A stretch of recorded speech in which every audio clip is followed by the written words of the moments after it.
A new set of humorous sonnets from Elizabeth Reinach.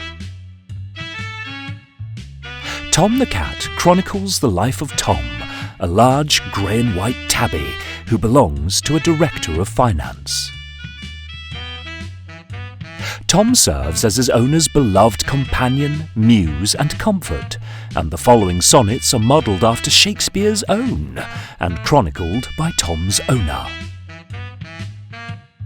Each contain an incident in Tom's life, told comically and with love.